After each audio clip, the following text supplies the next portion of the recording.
اعوذ باللہ من الشیطان الرجیم بسم اللہ الرحمن الرحیم۔ میں آج سورہ بنو اسرائیل کا چوتھا چیپٹر جو ہے نا وہ پڑھ رہا ہوں، تو اس کے بعد یہ صورت ختم ہو جائے گی، پھر اگلی صورت کی طرف چلیں گے۔ میں چاہتا تھا کہ اس کو تھوڑے تھوڑے حصوں میں پڑھوں تاکہ ہم لوگ آپس میں ایک دوسرے کو سمجھ سکیں، سمجھا سکیں۔ تو آپ اب یہ چیپٹر نمبر 43 نمبر ہے۔ تو نماز ہمارے لیے ایسا ہی ضروری ہے جیسا کہ انسان کو سانس لینا ضروری ہے۔ اللہ تعالیٰ ہمیں سجدوں کی لذت سے آشنا کرے، آمین۔ تو یہ میں اب آیت نمبر 46 پہ ختم کیا تھا پچھلا چیپٹر، اب 47 نمبر سے شروع کرتا ہوں۔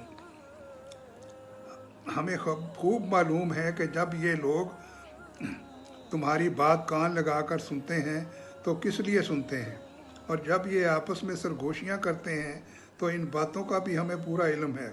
جب یہ ظالم اپنی برادری کے مسلمانوں سے یوں کہتے ہیں کہ تم تو بس ایک ایسے آدمی کے پیچھے چل پڑے ہو جس پر جادو ہو گیا ہے۔ آگے آیت نمبر 53، اور میرے بندوں کو سے کہہ دیجئے کہ وہ بہت ہی اچھی بات منہ سے نکالا کریں، کیونکہ شیطان آپس میں فساد ڈلواتا ہے۔ بے شک شیطان انسان کا کھلا دشمن ہے۔ آیت نمبر 78، نماز کو قائم کریں آفتاب کے ڈھلنے سے لے کر رات کی تاریکی تک، اور فجر کا قرآن پڑھنا بھی یقیناً فجر کے وقت کا قرآن پڑھنا جو ہے وہ ضروری کیا گیا ہے، کریں تو اس میں بہت زیادہ ثواب ہے۔ تو آگے ہے اس کی تفسیر ہے کہ یہ حکم پنجگانہ نماز کے نظام کے بارے میں ہے۔ یہ سورج کے ڈھلنے کے ساتھ ہی ظہر کی نماز کے وقت پر ختم ہو جاتا ہے، پھر عصر، مغرب اور عشاء کی نمازوں کا ایک سلسلہ ہے جو رات گئے تک جاری رہتا ہے۔ پانچویں نماز یعنی فجر کو یہاں پر قرآن الفجر سے تعبیر کیا گیا ہے، کیونکہ اس میں طویل قرأت کی جاتی ہے۔ واضح رہے کہ نماز پنجگانہ کے اوقات کے بارے میں یہ حکم عمومی نوعیت کا ہے، جبکہ ہر نماز کے وقت کی خصوصیت کے ساتھ نشاندہی بعد میں حضرت جبرائیل علیہ السلام نے کی۔ تفصیل کتب احادیث میں ملتی ہے۔ یقیناً فجر کے وقت قرآن کا پڑھا جانا مشہود ہے، گویا فجر کا وقت نماز اور قرأت کے اعتبار سے خصوصی اہمیت کا حامل ہے۔ رات بھر جسمانی اور ذہنی آرام کے بعد فجر کے وقت انسان تازہ دم ہوتا ہے۔ اس کے علاوہ فجر کا وقت فرشتوں کی حاضری کے اعتبار سے بھی اہم ہے۔ دنیا کے معاملات کی نگرانی کرنے والے فرشتوں کی ڈیوٹیاں صبح اور عصر کے اوقات میں تبدیل ہوتی ہیں، چنانچہ ان دونوں نمازوں میں دونوں جماعتوں کے فرشتے موجود ہوتے ہیں۔ ڈیوٹی سے فارغ ہو کر جانے والے فرشتے بھی اور آئندہ ڈیوٹی پر چارج لینے والے بھی، لہذا فرشتوں کی اس حاضری کی وجہ سے بھی نماز فجر خصوصی اہمیت کی حامل ہے۔ تو آیت نمبر 79، رات کے کچھ حصہ میں تہجد کی نماز میں قرآن کی تلاوت کریں، یہ زیادتی آپ کے لیے ہے، ان قریب آپ کا رب آپ کو مقام محمود پر کھڑا کرے گا۔ تو اس کی تھوڑی سی تفصیل ہے کہ مقام محمود بہت ہی اعلیٰ اور عرفہ مقام ہے، جس پر حضور صلی اللہ علیہ وسلم کو میدان حشر میں اور جنت میں فائز کیا جائے گا۔ ہم اس مقام کی عظمت اور کیفیت کا اندازہ اپنے تصور سے نہیں کر سکتے، وہ کتنا اچھا مقام ہوگا مقام محمود۔ آیت نمبر 80، اور دعا کیا کریں کہ اے پروردگار مجھے جہاں لے جا اچھی طرح لے جا، اور جہاں سے نکال اچھی طرح نکال، اور میرے لیے اپنے پاس سے غلبہ اور امداد مقرر فرما دے۔ تو اس کی تفسیر یہ ہے کہ یہ ہجرت کی دعا ہے۔ جب ہجرت کا حکم آیا تو ساتھ ہی یہ دعا بھی تعلیم فرما دی گئی کہ اے اللہ تو مجھے جہاں بھی داخل فرمائے، یعنی یثرب مدینہ میں عزت و تکریم کے ساتھ داخل فرما، وہاں پر میرا داخلہ سچا داخلہ ہو، اور یہاں مکہ سے مجھے نکالنا ہے تو باعزت طریقے سے نکال۔ چنانچہ تاریخ گواہ ہے کہ مدینہ میں آپ کا استقبال ایک بادشاہ کی طرح ہوا، اور اوس اور हजरत के कबाइल ने आपको अपना हाकम तस्लीम कर लिया। यहूदियों के तीनों कबाइल एक मुआहदा के ज़रिए आप सल्लल्लाहु अलैहि वसल्लम की मर्ज़ी के ताबे हो गए और यूँ आप सल्लल्लाहु अलैहि वसल्लम मदीना में दाखिल होते हैं, वहाँ के बेताज बादशाह बन गए। आयत नंबर 81। और आप सल्लल्लाहु अलैहि वसल्लम कह दीजिए कि हक़ आया और बातिल भाग गया और यकीनन बातिल ही है भाग जाने वाला।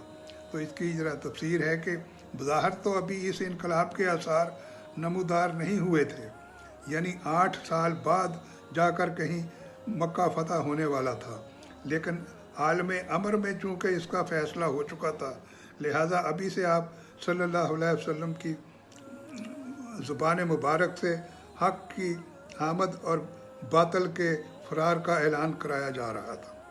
तो आयत नंबर 82। और हम कुरान से वो कुछ नाज़िल करते हैं जो शफा और रहमत है अहले ईमान के हक़ में। तो इसकी तफसीर यहाँ है। यहाँ पर फिर कुरान का लफ्ज़ मुलादा हो, नोट कीजिए कि ख़ुद कुरान का ज़िक्र इस सूरत में जितनी मरतबा आया है किसी और सूरत में नहीं आया। इस आयत में कुरान के अहकाम को अहले ईमान के लिए शफा और रहमत करार दिया गया है। इससे कबल यही मज़मून सूरह यूनुस में इस तरह बयान हुआ है, ए लोगो, आ गई है तुम्हारे पास नसीहत तुम्हारे रब की तरफ से और तुम्हारे सीनों के अमराज की शफा और अहले ईमान के लिए हदायत और रहमत। तो आयत नंबर 85। ये लोग आपसे पूछते हैं रूह के बारे में, आप फरमा दीजिए कि रूह मेरे रब के अमर में से है और तुम्हें नहीं दिया गया इल्म मगर थोड़ा सा। तो रूह के बारे में ये सवाल उन 3 सवालात में से था जो एक मरतबा मदीना के यहूदियों ने कुरैश मक्का के ज़रिए रसूलुल्लाह सल्लल्लाहु अलैहि वसल्लम से पूछ भेजे थे। इनमें से एक सवाल अहबाब बे काफ के बारे में था और दूसरा ज़ुल्करनैन के बारे में। इन दोनों सवालात के जवाब की तफसील जवाबात सूरह अल कहफ में दिए गए हैं, मगर रूह के मतलब सवाल का इंतहाई मुख्तसर जवाब अब इस सूरत में दिया गया है। इस बारे में यहाँ सिर्फ इतना बताया गया है कि रूह का ताल्लुक़ आलम अमर से है और आलम अमर चूँकि आलम गैब से है, इसलिए इसके बारे में तुम लोग कुछ नहीं जान सकते। इंसान के इल्म का ज़रिया उसके ख़वास में और अपने इन हवास के ज़रिए वो सिर्फ़ आलम खलक की चीज़ों के बारे में जान सकता है। आलम गैब तक उसका इल्म रसाई हासिल नहीं हो सकता। चनाचे आलम गैब की बातों को उसे वैसे ही मानना होगा जैसे कुरान और रसूल के ज़रिए से बताई गई हों।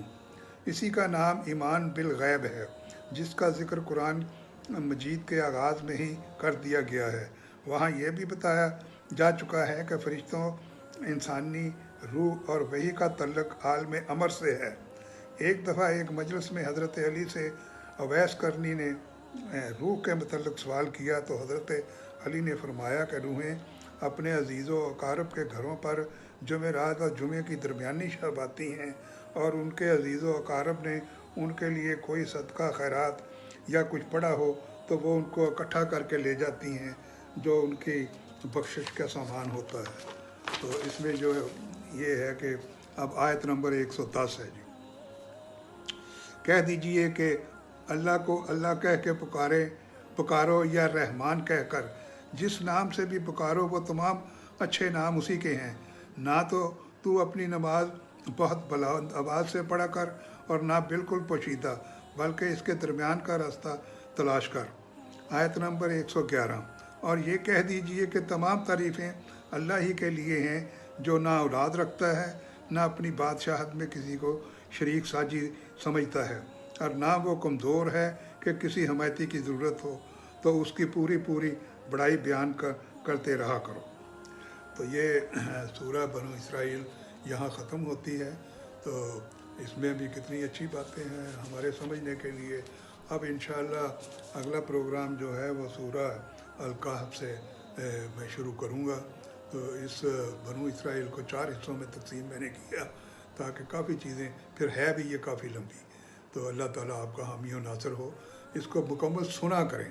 میری یہی گزارش ہے کہ جو میں چیپٹر پیش کرتا ہوں اس کو سنا ضرور کریں اور آگے شیئر کر دیا کریں، تاکہ اور بھی کوئی اگر سنے تو اس کو بھی اجر ملے اور آپ کو بھی اس اجر میں سے حصہ ملے گا۔ اللہ تعالیٰ آپ کا حامی و ناصر ہو۔ اللہ حافظ۔